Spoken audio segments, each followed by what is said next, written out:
Greetings, I'm Barbara J. Faison, using my voice to heal, educate, and inspire. I host a daily meditation practice called A Slice of Silence, your daily online meditation practice on Facebook.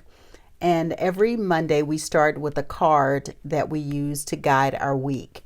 And the card this week is Cultivate. And I just love that word. Cultivate is just such a beautiful word. It's just one of those words that resonates with me. And the other card is from a deck that is by Yolanda Neals, and it is called Dear Yvette, Love Notes, 21 Self-Love and Acceptance Affirmations. And the card for today is, I am the top priority in my life, and everything else falls in line accordingly. I just want to talk about both of those cards for just a moment. Cultivate. What are we cultivating in our lives? You know, I am of a older generation, and I think we're still working through some of this thought that women have to give up everything in order to do the things they want to do in life. They've got to give up their desires. And I think it's important that we know that in order to take care of other people, we have to make ourselves a priority. My mom used to say, baby, you can't be worn out in trying to take care of people. And it's just absolutely true. So it's important that we have an understanding of what self-care means for us each individually. Self-care for me some days means I just need 5 minutes to myself, where I don't have to talk to someone, where I don't have to pour out into someone, and then I can spend that time with me.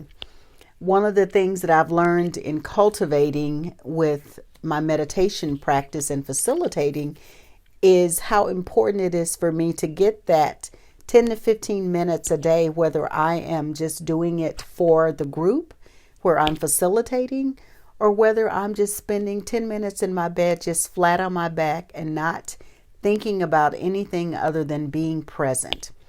Those are a few things that have allowed me to really remind myself that it's important for me to make myself a priority.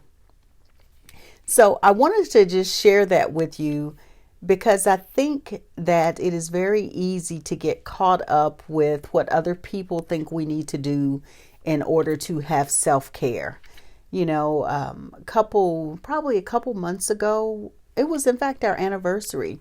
I just felt really overwhelmed with sensory. I'm very auditory. And so one of the things I did was, after we came back from having dinner, my husband went to bed. And the way our house is set up, it's not a lot of closed doors. I simply went and sat in my car, in the garage, in the darkness, and just sat there. It was like sound deprivation, visual deprivation. And when I came out, I felt like I emerged as a totally different person. There was something about being in the dark space with no sounds. And I sat there for about an hour. I didn't do anything with the phone. I just sat there and I just breathed. And it was just one of the most serene experiences I've ever had. So I encourage you to try something new today, to do something different that maybe you haven't done before, in terms of something that is self-care. There's so many different practices that people have. Another practice is just walking in nature. There is something very calming and settling about nature, being around the sounds of nature. If you can get by water, that's always helpful. For some people, working out is self-care. You get to decide what your form of self-care is.